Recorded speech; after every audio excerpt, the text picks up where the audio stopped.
నమస్తే, నేను మీ Gopi. Welcome back to మనం టీవీ. హైదరాబాద్కు సంబంధించిన జిహెచ్ఎంసీ జాయింట్ కమిషనర్ జానకిరామ్ని ఈరోజు వాళ్ళ భార్య రెడ్ హ్యాండెడ్గా పట్టుకుంది. జానకిరామ్ అదేవిధంగా వాళ్ళ ప్రియురాలు ఎవరైతే ఉన్నారో జానకిరామ్కి వాళ్ళ ప్రియురాలకి సుమారు 21 సంవత్సరాల గ్యాప్ ఉంది. సో వాళ్ళిద్దరు కూడా ఏకాంతంగా గడుపుతున్న సమయంలో వాళ్ళ జానకిరామ్ భార్య రెడ్ హ్యాండెడ్గా వాళ్ళిద్దరిని పట్టుకోవడం జరిగింది. సో పట్టుకున్న విజువల్స్ కూడా మనం టీవీ దగ్గర అయితే ఉన్నాయి. ఒకసారి ఆ విజువల్స్ చూద్దాము. సో ఈయనే హైదరాబాద్ సంబంధించిన జిహెచ్ఎంసీ జాయింట్ కమిషనర్.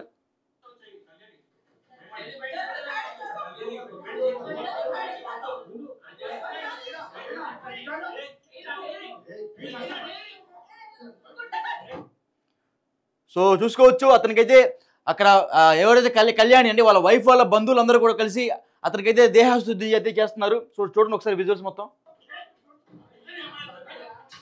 సో ఈ బాత్రూంలోనే ఇప్పుడు జానకిరామ్ వాళ్ళ ప్రియురాలు ఆ అమ్మాయి అయితే ఆ బాత్రూంలో అయితే ఉంది.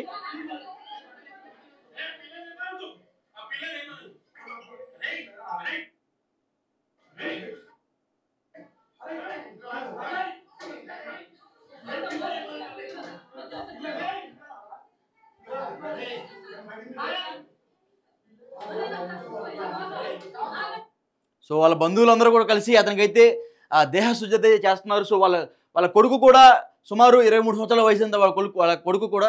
సో వాళ్ళ భార్య రెడీ హ్యాండెడ్గా అతనైతే పట్టుకోవడం జరిగింది. సో ఇదంతా అతనైతే వాళ్ళ బంధువులందరూ కూడా కలిసి దేహశుద్ధి చేస్తున్నారు. సో ఈ వయసు నుండి అదేం పండి, అదే కాక నువ్వు గవర్నమెంట్ అధికారి, సో గవర్నమెంట్ హోదాలో ఉండి కూడా ఇలాంటి అలవాట్లు ఎందుకు అన్నట్టుగా వాళ్ళ బంధువులు కూడా అతనైతే వారించడం జరిగింది. సో వాళ్ళ భార్య కూడా ఎన్నోసార్లు అతనికి చెప్పడం జరిగింది. సో ఇదంతా వద్దండి, మనం పరుగుల కుటుంబం అయితే వాళ్ళ భార్య ఎప్పటి నుంచో జానకిరామ్కి అయితే చెప్పడం జరుగుతుంది. సో అయినా సరే జానకిరామ్ వినకుండా వాళ్ళ ప్రియురాలతో గుట్టు చప్పుడు కాకుండా ఒకటే ఫ్లాట్లో వారాసిగూడలో, హైదరాబాద్ సంబంధించిన వారాసిగూడలో అయితే ఒకటే ఫ్లాట్లో గత కొన్ని రోజులుగా కలిసి నివాసం ఉంటున్నారు.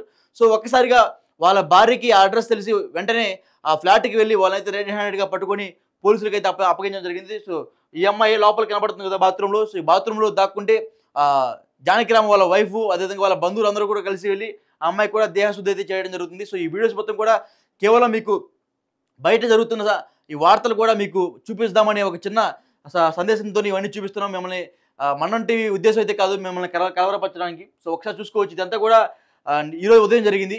ఇతను వచ్చాక జిహెచ్ఎంసీ కమిషనరు, ఇతనైతే జాయింట్ కమిషనరు.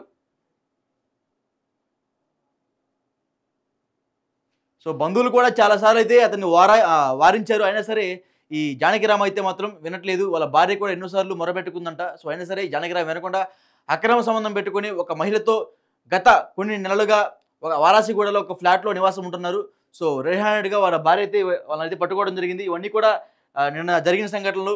బట్ ఈరోజు కూడా నిన్న ఆల్రెడీ వెళ్ళి చెప్పినా సరే, వారించినా సరే జానకిరామ్ వినలేదంట. సో అందుకే మేరకే ఈరోజు ఉదయం వారాసిగూడలోని అపార్ట్మెంట్కి వెళ్ళి రెడ్ హ్యాండెడ్గా వాళ్ళ భర్తను అయితే పట్టుకోవడం జరిగింది. సో భర్తను పట్టుకున్న తర్వాత వీళ్ళిద్దరిని కూడా లోకల్ పిఎస్లో అయితే అప్పగించడం జరిగింది. సో ఇదే చూసుకోవచ్చు, ఇదంతా బ్యాక్గ్రౌండ్లో మనం. సో ఇదే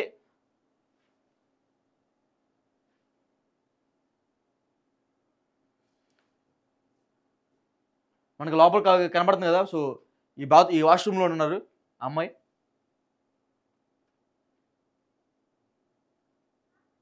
కుటుంబ సభ్యులందరూ కూడా కలిసి ఆ అమ్మాయికి అయితే దేహశుద్ధి అయితే కూడా చేస్తున్నారు.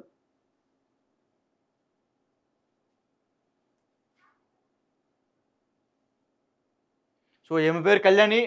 ఇప్పుడు ఎవరైతే ఈ జాయింట్ కమిషనర్ వాళ్ళ వైఫ్ ఈమె సో ఆమెని దేహశుద్ధి అయితే చేయడం జరుగుతుంది. సో బయట సమాజంలో జరిగే మీకు చూపిస్తున్నాను అంతే, అంతకుమించి అయితే మిమ్మల్ని కలవరపరిచే ఉద్దేశం అయితే మనం టీవీకి అయితే లేదు. సో బయట జరుగుతున్న ఏదైతే అంశాలు ఉన్నాయో అవన్నీ కూడా మీకు చూపించడం జరుగుతుంది. సో అందులో భాగంగానే ఈ వార్త కూడా. సో ఎందుకంటే ఇతను ఒక జిహెచ్ఎంసీ జాయింట్ కమిషనర్ కాబట్టి, సో జాయింట్ కమిషనర్ అయ్యి గుండి కూడా ఇలాంటి పనులు చేస్తున్నారు అన్నట్టుగా ప్రజలు కూడా వేరే కోణంలో ఆయన అర్థం చేసుకుంటున్నారని చాలామంది ప్రజలు భావిస్తున్నారు. సో ఈ వీడియో మీద, ఈ అంశం మీద మీ అభిప్రాయం ఏంటో కింద కామెంట్ రూపంలో తెలియజేయండి.